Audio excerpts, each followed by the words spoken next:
Hey, my Legion. How y'all doing today? Take two. I'm here today to review I Spit on Your Grave Deja Vu. This is the very first official sequel to the original I Spit on Your Grave back from 1978. And I mean, because if you remember I Spit on Your Grave, the original was just a standalone movie, and then there was a remake, and then there was two sequels to the remake. But it is a direct sequel to the original movie. And Camille Keaton's in there. You'll see her up there. She's in the red shirt. Her voice is a little bit rougher though. And that's her with her daughter. I mean, in the movie, that's her daughter in the movie, who's a model. And they show her talking and stuff like that. And they talk about her career and stuff. Now, what happened with Camille Keaton is at the very beginning of the movie, they show like clips from the original 1978 I Spit in Your Grave, including some of the brutality that happened in it. And then they have they show like she's on like some radio show, and she had a book called I Spit on Your Grave, talked about her ordeal and how she got revenge on those guys. And they have like some of the family members listening to the thing. They said, we're gonna get that girl and we're gonna teach her a lesson. And like I said, they show her and her daughter talking in a restaurant, and then they leave and they're walking real slow down here. All of a sudden a van pulls up and this guy comes up and says, man, can you please sign, are you Jennifer Hills. I said, yeah. Could you please sign my book? Please, please, please, please. I said, okay, I'll sign it. And then the side door opens up, and it's a little bit suspicious. A guy crawls up and says, yeah, we're big fans of yours and stuff like that. And all of a sudden, they abduct them both. And the abduction looks really, really fake. And that's a big problem in the movie. A lot of the violence in the movie looks, I mean, very unconvincing, like where to be a slap or a punch or something like that. And there's not as much brutality as you might think in the movie. And the movie is like 2.5 hours long. There's no reason for this movie to be that long, right?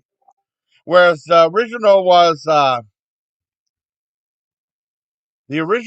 an hour and 44 minutes. I mean, but that flowed pretty perfect, right? When the remake was like 98 minutes and the sequel was like 93, then 90 or something like that. They weren't as long as 2.5 hours. It's too long for a movie like this. Even though Mandy was 2.5 hours, but Mandy was awesome.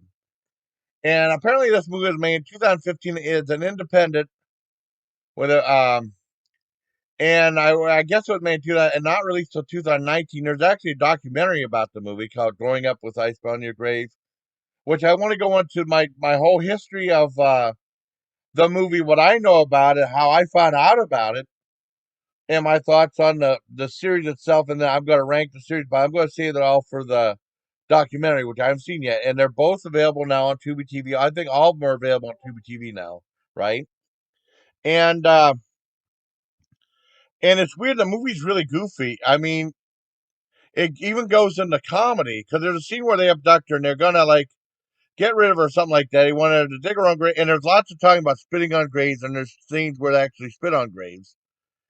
And all of a sudden she gets away and she walks away real slow and like, and then like she's right. I mean, they could have easily caught her, right? This is a joke, right? And he said, well, the thrill of the chase is better than the kill or something like that. And there's lots of religious speaking movie, and then there's the scene where she's walking down this road. She meets this. You hear this tricycle bell, and this lady comes up. And she says, "I'll get you, my pretty, and your fucking daughter too." And she wrote "fuck you" on that book too. I mean, that I've heard. It's really. I was like, this is a parody, right? I mean, there's lots of comedy throughout the movie. It's really weird, and then there's serious parts, and then there's parts where the villains actually sound like decent people. I mean, they're still bad guys, though. I'll let you off the hook. There's no real thing like, man, whenever these guys get their just desserts, there's no real feeling of that at all. I mean, it's never boring. I'll give it that for a 2.5 hour movie. That shouldn't be that long. I mean, a lot of people complain about Mandy being too long, but Mandy was awesome. Uh yeah, this movie's pretty bad. And then it's like I said, a lot of the violence is unconvincing looking. There's a couple of big inconsistencies, but I don't want to give that away as spoiler territory. Um, the acting is sometimes overacting. Sometimes the acting they do a decent job, I guess. It's not great. The soundtrack is very generic because it's like an independent. I mean, super generic music and stuff like that. And there's not a lot of music in there. And sometimes they play music that's very inappropriate, like one scene is like this doesn't fit in the movie at all. It's really it's I don't know, it's bad.